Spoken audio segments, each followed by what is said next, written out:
नमस्कार मेरे प्यारे किसान साथियों, आप लोग कैसे हो? मैं आशा करता हूँ आप लोग बहुत अच्छे होंगे। किसान साथियों, आज हम बात करने वाले हैं कि मूंग की फसल में फलियां निकलते समय हमें कौन-कौन सी ऐसी 4 गलती हैं वो नहीं करनी चाहिए। अगर आप इन 4 गलती से बचते हो, तो आप मूंग की फसल से रिकॉर्ड तोड़ पैदावार निकाल पाओगे। अगर आप इन 4 गलती में से कोई भी एक गलती करते हो, तो आपने मूँग बुवाई से लेकर के मूँग की फसल में फलियाँ निकलने तक जितनी भी मेहनत की है, जितना भी खाद, बीज, सिंचाई और स्प्रे पर जितना भी खर्च किया है, वो सारा खर्च बेकार हो जाएगा और आपकी मूँग की फसल की पैदावार आपको कम देखने के लिए मिल सकती है।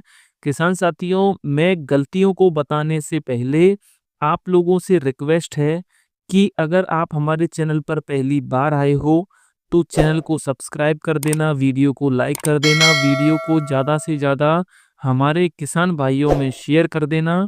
किसान साथियों, सबसे पहली गलती की अगर मैं बात करूं, तो मूंग की फसल में फलियां निकलते समय हमारे अधिकतर किसान भाई मूंग की फसल में बहुत ज़्यादा मात्रा में सिंचाई कर देते हैं, जिससे मूंग की फसल के जो फूल हैं, जो फलियां हैं, वो झड़ने की समस्या देखने के लिए मिलती है।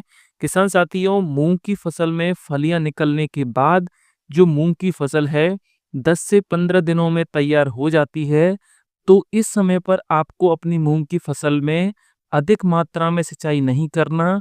आप अगर चाहें तो मूंग की फसल में हल्की नमी बनाए रखने के लिए आप मूंग की फसल में हल्की सिंचाई कर सकते हो, ताकि जो मूंग की फसल में जो फलियां हैं और जो फलियों में दाना बन रहा है, उस दाने को पोषण मिलता रहे, जिससे मूंग की फसल की पैदावार हमें बहुत अच्छी देखने के लिए मिले। दूसरी गलती की अगर मैं बात करूं, तो इस समय पर हमारे किसान भाई मूंग की फसल में यूरिया का उपयोग कर देते हैं।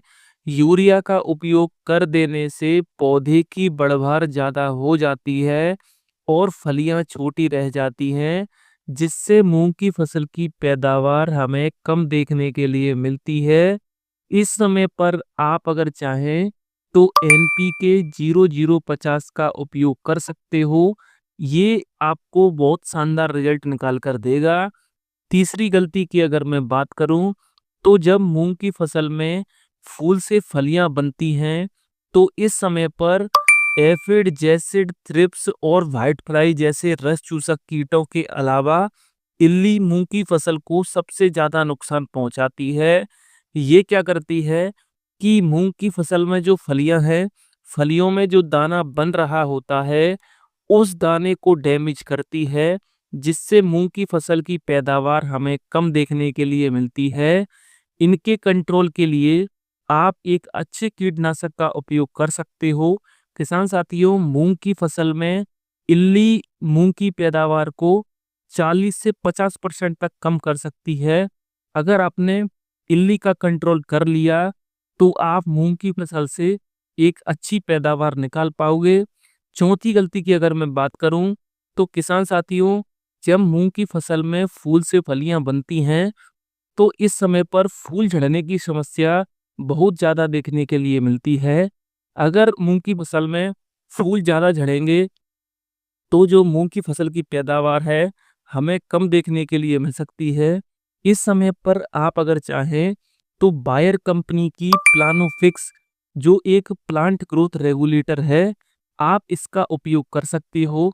इसका उपयोग करने से फूल झड़ने की समस्या को कंट्रोल किया जा सकता है।